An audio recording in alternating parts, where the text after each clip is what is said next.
everybody, and welcome back to everyone's favorite game show, literal game show, Ageless Gaming. I'm Ben. And I'm Allie. And welcome back to the hopefully third installment of Hollow Knight. But who knows, it might be another one. But yeah, let's just get straight into it. So the thing is that I do want to talk a couple things today. First, more gameplay of the game, and then just go straight to the lore and some of my theories that I kind of have pondered over the course of the game. The thing is that one thing I did forget to mention is that there was actually three bosses in the City of Tears. The third boss is, however, not really easy to access because you basically have to go around and go to Kingdom's Edge to access it, which is kind of weird. And then, yeah. And the thing is that the boss that is actually accessible only if you gone to the Queen's Gardens and gotten the love key. The thing is that the love key enters the Tower of Love, but the Tower of Love is a psycho's haven. Because what you find there is, before you even access the tower, you'll basically hear some mischievous laughter on the other side of the door. That's a little creepy. Like that comment. And then once you open the door, there will be it'll become more louder, but with some more little groans or little cries of help.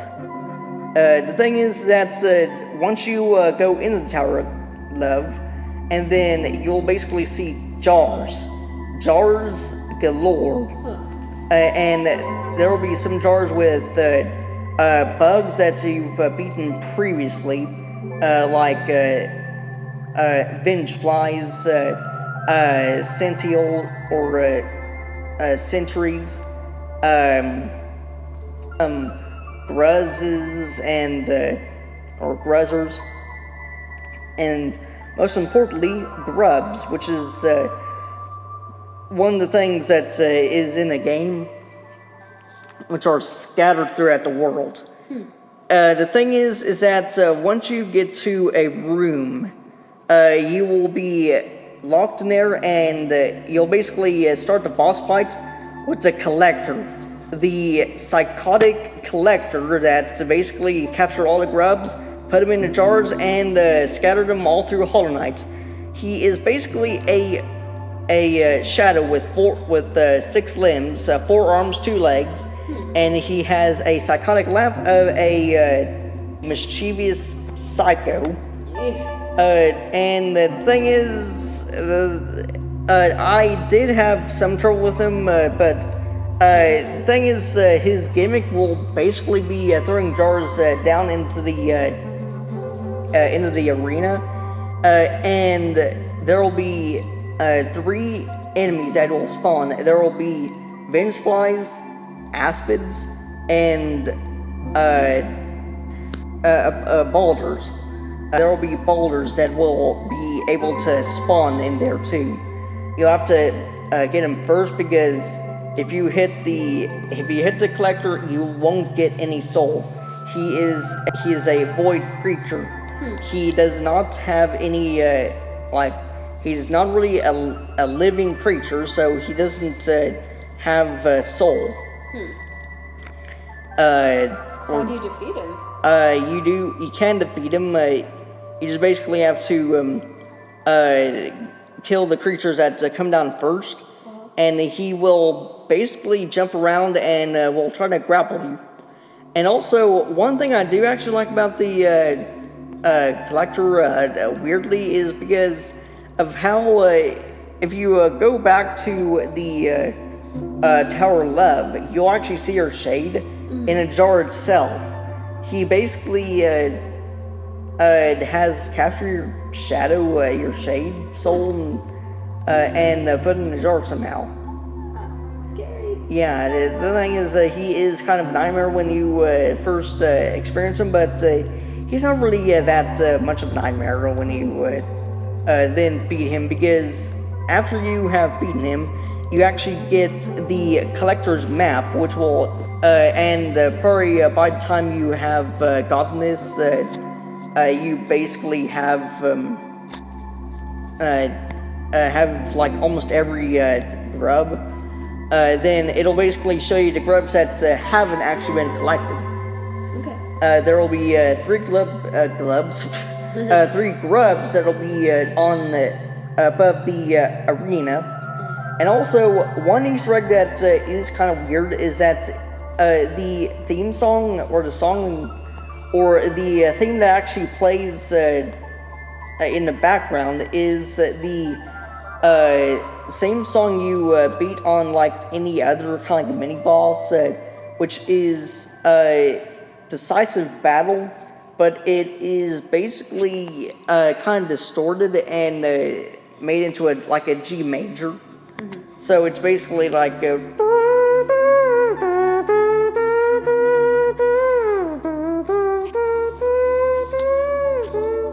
yeah, kind of like that. Nice. But you might have to because I don't want to get out of copyright. But anyway, the thing is, if you do want to actually hear the full song, there will be just search collector theme, and you will kind of see what it actually is like.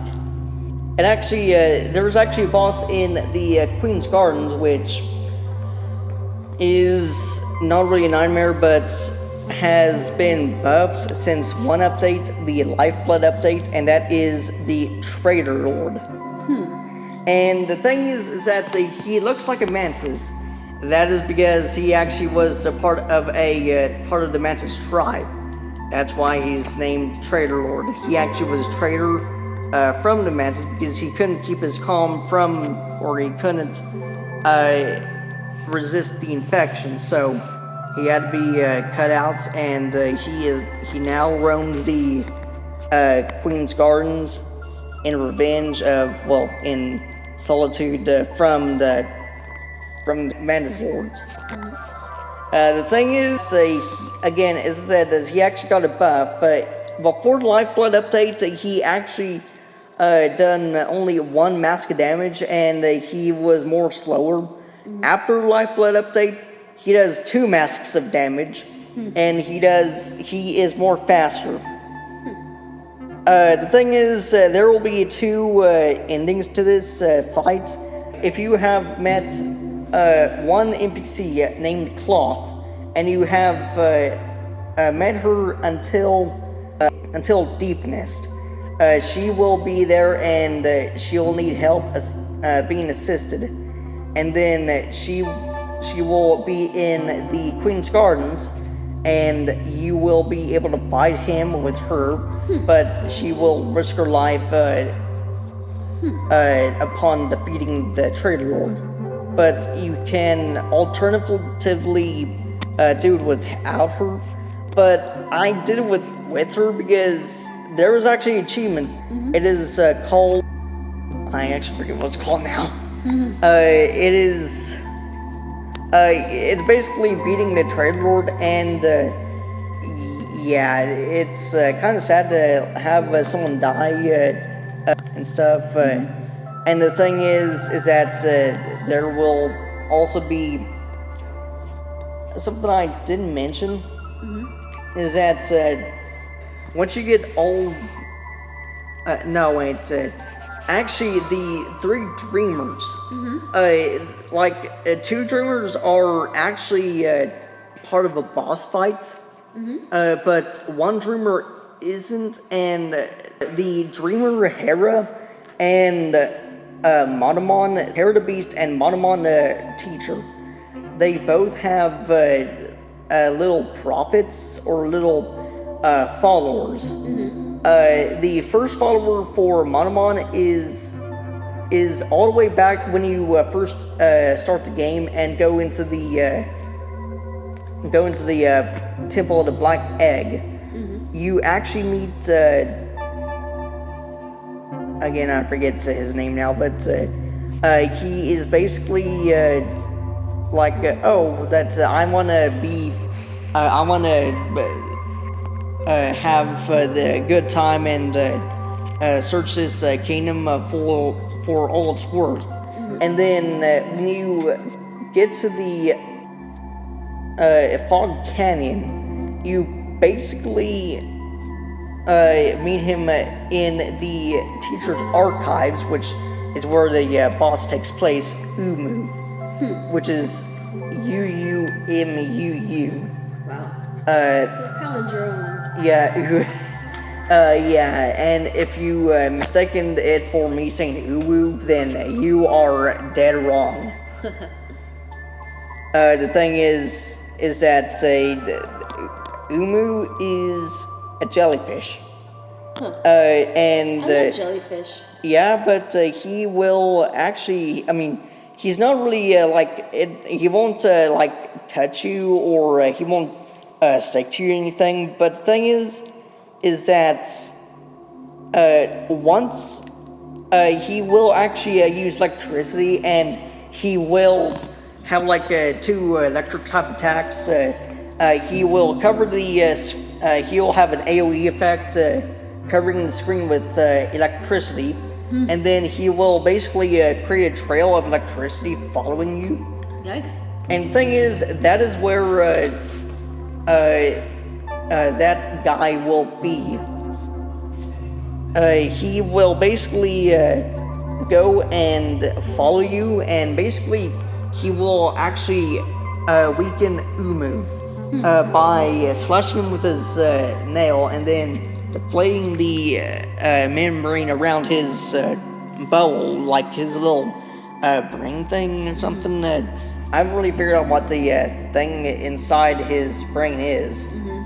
And the thing is, he will, when you finish the boss fight, you will open Monomon Teacher, and the thing is, you have to enter the dreams of the dreamers, and kill them inside their dreams. Oof. Yeah. There's no other way. And again, the mixed feelings they give you, or the mixed messages they kind of give you, are because they say that is he worthy? That should we let him break the seal, or should we not? But they actually do let you break the seal. That's because the dreamers are actually seals themselves. Then there is Hair the Beast, which actually has a daughter. Well, not really a daughter, but like a daughter. Thing is, the daughter is Hornet, one of the guys that you actually, or actually one of the NPCs you meet upon your journey. She'll basically say that she is Hornet's mother, and that she didn't have too much time to herself, or too much time with Hera. And the thing is, this is where one of the theories kind of comes into place. That some people have been speculating on who, and not really speculating who Hornet's father is. People say that it is actually the Pale King, but I think it is actually someone that hasn't ever been told in the story yet, or has never even been mentioned in the story or in the game itself. It is probably someone that is of Silk, not really of Void, because it is actually stated that she isn't actually a Void creature. She isn't born of Void. So that led me to believe that her father is probably a beast himself. Or he might not actually have a beast. Not actually have a father. But again, it's that's just a theory of mine. But I'll kind see, what do you think? If it's still Pale King, if it's someone else that's not been mentioned, or if it's no one. And also, Lord Lurlin the Watcher. He is he doesn't really have again, he has a boss, but he doesn't really have a follower or some sort of he doesn't really have a follower. Well, not do I know of. I mean, you don't really see any followers, but you just see like a coward husk where he is.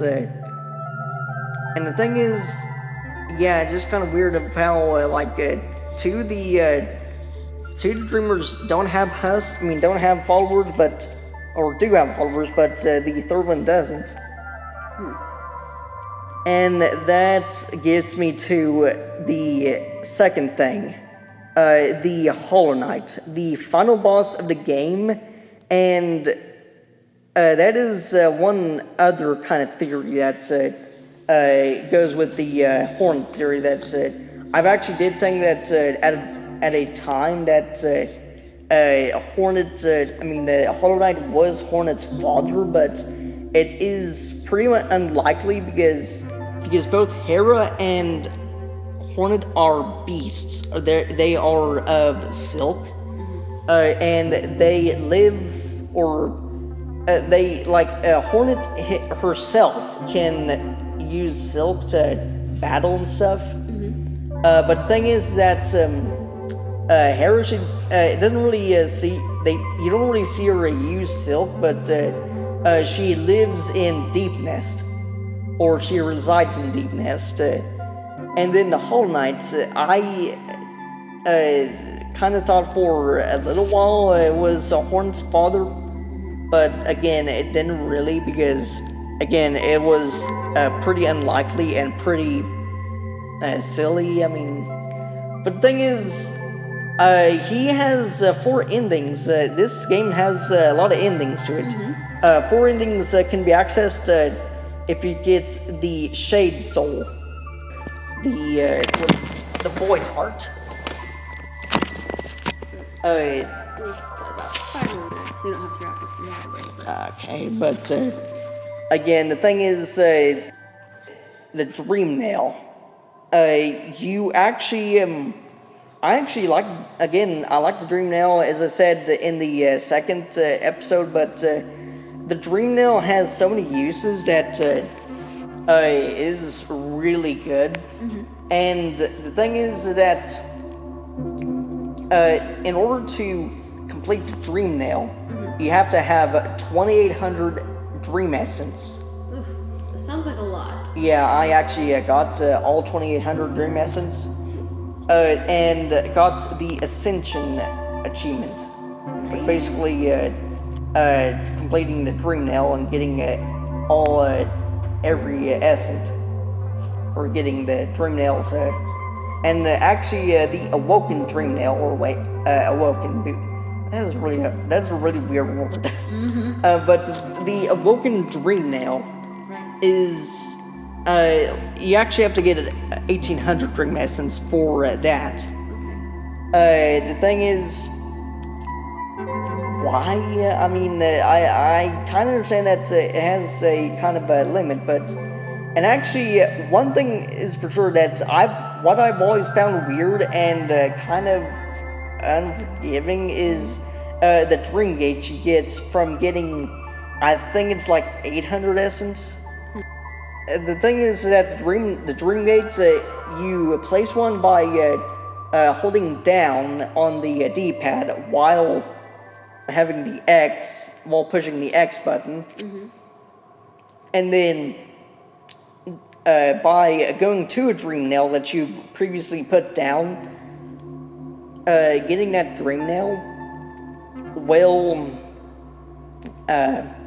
but actually returning to a Dream Gate consumes 1 essence, or 1 essence. Again, which is it? Essence? Essence. Yeah. but the thing is that, again, I just kind of think that's weird and kind of stupid. But that's kind of what Team Church thought of. But the thing is, yeah. But also, again, that's the reason why you also get the Dream Nail is to enter the Pale King's Palace. Or the White Palace, it's actually called. Or I call it the Slaughterhouse because it is full of saw blades, spears, white pale vines. It has secret spikes on the bottom of the screen that you can't see. And like, what else? Yikes. Like how much defense does Pale King need? I mean, he is a god. Apparently not a very secure one. Yeah. The thing is that I did manage to get both halves of the King Soul, which it's basically a auto regenerative charm, which it is good and all, but there is a better way to actually get soul right off the bat, which is getting Salubra's blessing, which I said in the the first episode. The thing is that it's kind of weird of how they actually did the cutscene. She actually kisses you. And again, like, the thing is that her lips is as big as a tire. Yikes. Yeah. Like, she has some of the biggest lips of any bug. I mean, and plus, she thinks of you highly. Yeah. Even with or without the King's brand, which is another kind of thing. And the thing is that in order to get the Void Heart, is actually going down to the abyss, going to the birthplace of the Hollow Knight, and Dreamland nailing the birthplace of the Hollow Knight, only to get into a nightmare that you have to ascend through. So you're basically ascending to a literal heck. Sounds scary. Or descending, I guess.